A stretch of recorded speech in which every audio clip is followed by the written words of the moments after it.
খলিফাতুল মুসলিমিন ওমর রাষ্ট্রীয় কোষাগার থেকে প্রত্যেকটা লোককে পাঞ্জাবির পিস দেওয়ার পরে সবাই পাঞ্জাবি বানায়।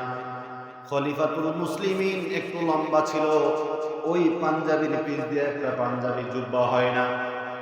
শুক্রবারে যখন খলিফাতুল মুসলিমিন ওমর খুতবা দিতে শুরু করলেন নতুন জুব্বা পরে, এমন একজন মুসল্লি দাঁড়ায়া তরবারি হাতে নিয়ে বললেন, ওমর আপনি খুতবা পড়া বন্ধ করেন, আমার প্রশ্নের একটা উত্তর দেন, তারপরে খুতবা পড়েন। খলিফাতুল মুসলিমিন ওমর খুতবা পড়া বন্ধ করে দিলেন। আমিরুল মুমিনিন ওমর রাদিয়াল্লাহু তাআলা আনহুর ছেলে ছিল আব্দুল্লাহ বিন ওমর। আব্দুল্লাহ বিন ওমর দাঁড়ায়া বললেন, ও মুসল্লি ভাই, আপনি বলেন কি বলবেন। ওই মুসল্লি বললেন, ওমর আপনার কাছে আমার প্রশ্ন, আপনি যে রাষ্ট্রীয় কোষাগার থেকে যে পাঞ্জাবির পিস দিয়েছেন, এই পাঞ্জাবির কাপড় দিয়ে তো আপনার এত বড় জুব্বা হবে না, তাহলে আপনি যে নতুন জুব্বা পরে আসেন, অবশ্যই আপনি রাষ্ট্রীয় কোষাগার থেকে 2টা জুব্বার পিস নিছেন, তাহলে আপনি বলেন এই দুর্নীতি করে কি আপনি খুতবা দিলে খুতবা হবে নাকি? আপনার পিছনে নামাজ আদায় করলে নামাজ হবে না? কার সামনে কথা বলতেছে? হযরত ওমর রাদিয়াল্লাহু তাআলা আনহু অর্ধ পৃথিবীর বাদশা, যিনি ইচ্ছা করলে মুহূর্তেই গর্দান আলগা করে ফেলতে পারে, এই ওমরের সামনে দাঁড়াইয়া এই কথা একজন মুসল্লি বলছে। আমিরুল মুমিনিন ওনার ছেলে আব্দুল্লাহ বিন ওমর ওই মুসল্লিকে ডাক দিয়া বললেন, ভাই আমার বাবার উত্তরটা আমি দিয়া দিচ্ছি, আপনি আমার বাবাকে যে প্রশ্ন করেছেন এই প্রশ্নের উত্তরটা আমি দিয়ে দিতেছি।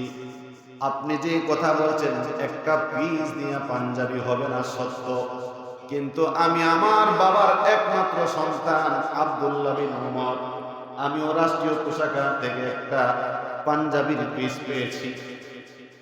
আমি কামাই রুজি করতে পারি না, বাবাকে ইনকামের কিছু টাকা পয়সাও দিতে পারি না, কিন্তু আমার বড় দয়া হয়েছে বাবার প্রতি। আমার যে জুব্বার পিসটা ছিল, পাঞ্জাবির পিসটা ছিল, এটা আমি বাবাকে দিয়ে বলছি, বাবা 2টা মিলাইয়া আপনি একটা জুব্বা বানান। ওই মুসল্লি উত্তর পেয়ে গেলেন। আমিরুল মুমিনিন ওমর রাদিয়াল্লাহু তাআলা আনহু মুসল্লিকে ডাক দিয়ে বলে, ভাই যদি আজকে তুমি জানতা আমি রাষ্ট্রীয় কোষাগার থেকে 2টা পাঞ্জাবির পিস নিয়েছি, তাহলে তুমি আমাকে কি করতা? মুসল্লি বলে, আমি যদি জানতাম আপনি রাষ্ট্রীয় কোষাগার থেকে অনুমতি ছাড়া 2টা জুব্বার পিস নিয়েছেন, তাহলে আমি এই তরবারি দিয়ে আপনার কল্লাটা আলাদা করে ফেলতাম। আল্লাহু আকবার! কার সামনে বলতেছে? ওমর এমন অর্ধ পৃথিবীর বাদশা, আর সাধারণ একটা মেম্বারের সামনে আপনি বলে দেখেন যে আপনি দুর্নীতি করেন, কি অবস্থা। শুধু মেম্বারের সামনে না, কোনো মন্ত্রী, কোনো এমপি, কোনো নেতার সাথে যদি কারো একটা ছবি থাকে, ওই ছবি তুলে না ব্যক্তির সামনে একটা কথা বলে দেখেন। খলিফাতুল মুসলিমিন ওমর 2টা হাত বাড়াই দিয়া মুসল্লিকে ডাক দিয়া বললেন, আয় আমার বুকে আয়।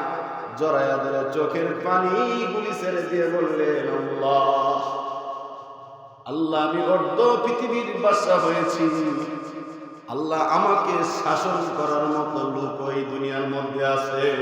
আল্লাহু আকবার! শুধু তাই নয়, খলিফাতুল মুসলিমিন ওমর যখন অর্ধ পৃথিবীর বাদশার দায়িত্ব পেলেন, সারা রাত্র শুধু পাহারা দিতেন। যখন রাত্র গভীর হয়ে যেত, ছোট ছোট বাচ্চাগুলি মায়ের কোলে ঘুমিয়ে যেত, পাখির ছানাগুলি মা পাখির ডানার নিচে ঘুমিয়ে যেত, আকাশ বাতাসগুলি যখন স্তব্ধ হয়ে যেত, আমিরুল মুমিনিন ওনার হাতের একটা চাবুক নিয়ে রাতের বেলা পাহারা দিতেন। মদিনা শহরের মধ্যে পাহারা দিতেন, অলিগলির মধ্যে পাহারা দিতেন। একদিন রাত্রের বেলা পাহারা দিতে যাইতে যাইতে মরুভূমির মধ্যে গেলেন। মানুষ নাই, ঘর বাড়ি নাই, কোনো কিছু দেখা যায় না, শুধু দেখা যায় একটা তাঁবু। ওই তাবুকের ভিতরে ছোট্ট একটা লাইটের আলো দেখা যায়, একটা ছিদ্র আছে। আমিরুল মুমিনিন আস্তে আস্তে করে ওই তাবুর পাশে গেলেন, যায়া দেখতে পাইলেন একটা মহিলা দুটা বাচ্চা নিয়ে বসে আছে। বাচ্চাগুলি কান্না করে করে বলে, মা আমাকে খানা দাও, মা আমাকে খানা দাও। মা চোখের পানি ছেড়ে ছেড়ে কান্না করে, আর সন্তানগুলি মাকে বলে, মা। রাত্র গভীর হয়ে গেল, সারাদিন পার হয়ে গেল, সকাল গেল, দুপুর গেল, বিকাল গেল, সন্ধ্যা গেল, রাত্র গভীর হয়ে গেল, খানা তো দূরের কথা, কেউ তো খোঁজ খবর নিতে আসে নাই। ওই মা দুঃখিনী সন্তানদেরকে সান্ত্বনা দেওয়ার জন্য একটা পাতিলের মধ্যে পাথর নিলেন আর পানি নিলেন, নিয়ে একটা চুলা বানাইলেন। চুলার মধ্যে ওই পাথর আর পানিগুলি নাড়া দেয়, সন্তানদেরকে সান্ত্বনা দেয়, সন্তানরা তোমরা কান্নাকাটি করিও না, খানার ব্যবস্থা হচ্ছে। আল্লাহু আকবার। মহিলার নিয়ত হয়েছে যদি সন্তানগুলি ঘুমিয়ে যায় আর খানার জন্য যন্ত্রণা করবে না। এই ঘটনা কিন্তু দেখতেছে কে? এই ঘটনা কে দেখতেছে? উমর রাদিয়াল্লাহু তাআলা আনহু দাঁড়ায়া দাঁড়ায়া দেখতেছে। সন্তানগুলি ঘুমিয়ে গেল, উমর রাদিয়াল্লাহু তাআলা আনহু একটা দৌড় দিয়ে মদিনার শহরে রাষ্ট্রীয় কোষাগার গুডাউনের মধ্যে চলে গেলেন। যার কাছে চাবি তাকে ডাক দিয়া বললেন, গুডাউনের তালাটা খুলে দাও। গুডাউনের তালাটা খোলার পরে বললেন, একটা বস্তার মধ্যে কিছু আটা এবং কিছু পাকনা খেজুর নাও। পাকা কিছু খেজুর নিল, আটা নিল। আর খলিফাতুল মুসলিমিন ওমর তাদেরকে ডাক দেয়া বললেন, দুইজন ব্যক্তিকে বললেন, এই বস্তাটা আমার মাথার মধ্যে উঠাইয়া দাও। কর্মচারীরা বললেন, আপনি অর্ধ পৃথিবীর বাদশা হয়ে আপনি মাথার মধ্যে বস্তা নিবেন, সেটা মানানসই হয় না, আমাদেরকে দেন, আপনি সামনে সামনে আটেন, কোথায় বস্তা নিতে হবে আমাদেরকে বলে দেন, আমরা নিয়ে যাব। খলিফাতুল মুসলিমিন বলেন, না, এই বস্তা আমি মাথা করে নিব। আল্লাহু আকবার। বললেন, আপনি অর্ধ পৃথিবীর প্রেসিডেন্ট হইয়া এই বস্তা নিতে পারবেন না। খলিফাতুল মুসলিমিন ওমর বললেন, বস্তা তোমরা নিতে পারবা, তবে শর্ত আছে। কেউ যদি হাসরের ময়দানে, কিয়ামতের ময়দানে আমার গুনার বস্তাটা যদি কেউ মাথায় করে নিতে পারো, তাহলে এই বস্তাটাও তার মাথায় আজকে উঠবে। আল্লাহু আকবার। কেউ রাজি হয় না, দুইজনের মধ্যে স্তব্ধ হয়ে গেল। গুনার বোঝা কেউ নিতে রাজি হয় না। চোখের পানি ছেড়ে ছেড়ে ওমর রাদিয়াল্লাহু তাআলা আনহু কান্দে, দুইজন কর্মচারীও কান্দে। ওমর, আমিরুল মুমিনিন ওমর ডাক দিয়ে বললেন, ও কর্মচারীরা, এই বস্তাটা আমার মাথার মধ্যে তোমরা উঠাইয়া দাও। বস্তাটা মাথার মধ্যে উঠাইয়া দিল। ওমর রাদিয়াল্লাহু তাআলা আনহু ওই তাবুর দিকে রওনা হলেন। তাবুর দিকে রওনা হওয়ার পরে যখন তাবুর কাছাকাছি চলে গেলেন, তাবুর কাছাকাছি যাইয়া ডাক দিল, বলেন, আম্মা, ও মা, দরজাটা খুলেন, আমি একজন মুসাফির। আল্লাহু আকবার। ভিতর থেকে মহিলা জবাব দিলেন, বাবা, তুমি আমাকে মা দেখো না, আমি মার যোগ্য না। যে সন্তানগুলি আমাকে মা মা করে ডাকবে, আমার আপন সন্তানগুলির খানার ব্যবস্থা আমি মা হয়ে করতে পারি না, আমি মা নামে কলঙ্ক। তুমি আমাকে মা ডাকো না, আমি তোমাকে এই মুহূর্তে সহযোগিতা করতে পারবো না, তুমি আমাকে ক্ষমা করে দিও, তুমি আমাকে ক্ষমা করে দিও। খলিফাতুল মুসলিমিন ওমর বললেন, আম্মা, আমার সহযোগিতা লাগবে না, আপনি দরজাটা খুলে দেখেন আমি কে। খলিফাতুল মুসলিমিন ওমর এই কথা বলার পরে মহিলা দরজাটা খুললেন। খোলার পরে দেখলেন আটার বস্তা নিয়ে হাজির। খলিফাতুল মুসলিমিন অনুমতি চাইলেন, আপনি যদি অনুমতি দেন আমি ঘরের মধ্যে প্রবেশ করব। মহিলা অনুমতি দিলেন। অনুমতি দেওয়ার পরে উমর রাদিয়াল্লাহু তাআলা আনহু ঘরে ঢুকলেন, বস্তা মাথা থেকে নামাইলেন, আটাগুলি বাহির করে দিয়া বললেন, আপনি আটাগুলি পানি দিয়া গুলেন, রুটিগুলি বানান, আর আমি এই ফাঁকে আপনার চুলার নিবানো আগুনগুলি আমি ফু দিয়া ধরাইয়া দে। আল্লাহু আকবার। পরিচিত কিন্তু গোপন। খলিফাতুল মুসলিমিন ওমর, উনি যে অর্ধ পৃথিবীর বাদশা ওই মহিলা জানে না। খলিফাতুল মুসলিমিন ওমর ওই আগুন ধরাইতে যায়, আগুনের ধোঁয়াগুলি চোখে লাগে আর চোখের পানিগুলি জোর জোরাইয়া দাড়ি বেয়ে বেয়ে পড়ে। খলিফাতুল মুসলিমিন ওমর রাদিয়াল্লাহু তাআলা আনহু আগুন ধরাইলেন। ওই মহিলা রুটি বানানো শেষ। খলিফাতুল মুসলিমিন বললেন, আম্মা আপনি যদি অনুমতি দেন আমি আপনার রুটিগুলি বাইজা দিতে পারি। আল্লাহ। খলিফাতুল মুসলিমিন ওমর রুটি দুইটা বাজার পরে বললেন, আম্মা আপনি যদি অনুমতি দেন আমার এই অনাহার বাইগুলিকে ঘুম থেকে জাগায় খাওয়াইতে পারি। আল্লাহ। মা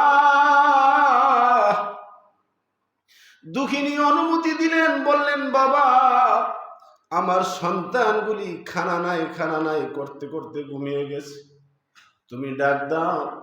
আমার আল্লাহর নবীর সাহাবী খলিফাতুল মুসলিমিন বললেন, আমি যখন বাচ্চাগুলিকে ডাক দিলাম, বাচ্চাগুলির সামনে যে এরকম রুটিটা ছিঁড়ে খেজুরের বিচিটা ফালাইয়া রুটির মধ্যে খেজুরটা পেঁচাইয়া মুখে দিতে গেলাম, আমি দেখতে পাইলাম কুকুর যেই রকম খানা নিয়ে দপড়াদপড়ি করে ওই অনাহার দুটা বাচ্চা খানা নিয়ে এমন পার্সাপার্সি শুরু করে দিয়েছে। আল্লাহু আকবার। খলিফাতুল মুসলিমিন ওমর এই বাচ্চাগুলিকে নিজ হাতে খাওয়াই দিতেছে আর মহিলাকে বললেন, মা আপনিও খান। মা দুঃখিনী একটু খেজুর আর একটু রুটি চাবাইতে নিয়ে হঠাৎ চাবা বন্ধ করে দিয়েছে। ওমর রাদিয়াল্লাহু তাআলা আনহু বললেন, মা আপনি খানা কেন বন্ধ করে দিলেন? বললেন, বাবা আজকে খানা আইছে, কালকে তো নাও আসতে পারে, আমার সন্তানগুলির কথা মনে হইয়া আমার খানাটা গলার মধ্যে আটকাইয়া গেছে, আগামীকাল কি খাবো আমার সন্তানগুলিকে, সেই জন্য আমার খানা ভিতরে যায় না। খলিফাতুল মুসলিমিন বললেন, আগামীকাল খানার ব্যবস্থা হবে, আপনি টেনশন করেন না। মহিলা বললেন, বাবা আমি তো শুনতে পাইলাম এই জমানার সবচেয়ে বড় আমিরুল মুমিনিন, এই জামানার প্রেসিডেন্ট নাকি উমর, তাহলে তোমার মতো লোক থাকতে উমর কেমনে এই দেশের প্রেসিডেন্ট হয়? প্রেসিডেন্ট তো হওয়ার কথা তুমি। আল্লাহু আকবার বলেন। কার সাথে কথাটা বলতেছে? উমরের সাথে। খলিফাতুল মুসলিমিন ওমর বললেন, মা এই কথা রাখেন। ওই মহিলা বললেন, বাবা আমাকে আগামীকাল সকালে খলিফাতুল মুসলিমিন ওমর যেখানে বসে সেখানে নিয়ে যাওয়ার আমাকে অনুমতি দিও, আমি যাব। বলছে ঠিক আছে যাইয়েন। খলিফাতুল মুসলিমিন ওমর রাদিয়াল্লাহু তাআলা আনহু বললেন, মা আপনি খান, কারণ উমরের সাথে আমার একটা ভালো সম্পর্ক আছে, আপনার ঘরে প্রত্যেক দিন খানার ব্যবস্থা হবে। আল্লাহু আকবার। ওমর রাদিয়াল্লাহু তাআলা আনহু চলে গেলেন। সকালবেলায় মহিলা মসজিদে নববীর সামনে হাজির হয়ে গেলেন আর লোকদেরকে জিজ্ঞাসা করলেন, এই জামানার খলিফাতুল মুসলিমিন ওমরকে? বললেন, ওই যে তিনজনের পাশে একজন বসে আছে ওই ব্যক্তিরা। খলিফাতুল মুসলিমিন ওমর রাদিয়াল্লাহু তাআলা আনহুকে মহিলা দেখে তো চিনে ফেলছে, মহিলা দেখে তো চিনে ফেলছে। এই চিনার সাথে সাথে মহিলা একটা দৌড় দিলেন, খলিফাতুল মুসলিমিন দাঁড়ায় হাতরা বেলায় দিলেন, আম্মা জান আপনি কোথায় যান? ওই খলিফাতুল মুসলিমিন এই কথা বলার পরে মহিলা চোখের পানি ছেড়ে দিয়ে বলেন, বাবা তুমি যে উমর আমি তো চিনতে পারি নাই, তোমাকে আমি অনেক গালিগালাজ করেছি, আমাকে ক্ষমা করে দিও। উমর এই কথা শুনে মহিলার হাতে একটা চাবুক দিলেন, দিয়া বললেন, এই চাবুকটা দা আপনি আমার পিঠের মধ্যে আঘাত করেন আর যত গালাগালি করতে মন চা গালাগালি করেন, কারণ আপনি এই আমার দেশের মধ্যে সকালবেলা আসছেন, সারা দিন অনাহার ছিলেন, আমি খোঁজ নিতে পারি নাই, আপনি যা ইচ্ছা তা করেন, আমাকে যেইভাবে ইচ্ছা ওইভাবে গালিগালাজ করেন, এই চাবুক দিয়ে যেইভাবে ইচ্ছা এইভাবে আঘাত করেন, কিন্তু হাসরের ময়দানে আল্লাহর সামনে আমাকে আসামি করেন না। আল্লাহু আকবার। আল্লাহর সামনে আমাকে আসামি করেন না। মা ও মা, চাবুক দিয়ে যত ইচ্ছা মতো আঘাত করেন, কিন্তু আমাকে আল্লাহর কাঠগড়ে আসামি বানায় না। কারণ আমি এই রাষ্ট্রের দায়িত্ব নিয়েছি। আপনি যে সারাটা দিন অনাহার ছিলেন, আপনার সন্তানও যে সারাটা দিন অনাহার ছিল, আল্লাহর দরবারে যদি আপনি আমার ব্যাপারে নালিশ করে, আমার আল্লাহ আমার উপরে অসন্তুষ্ট হয়ে যাবে। ওই মহিলা বললেন, বাবা আমি অসন্তুষ্ট হব না, আল্লাহ তাআলার কাছে নালিশ করব না, তুমি আমাকে ক্ষমা করে দাও। আল্লাহু আকবার বলেন। এটা হয়েছে নেতা।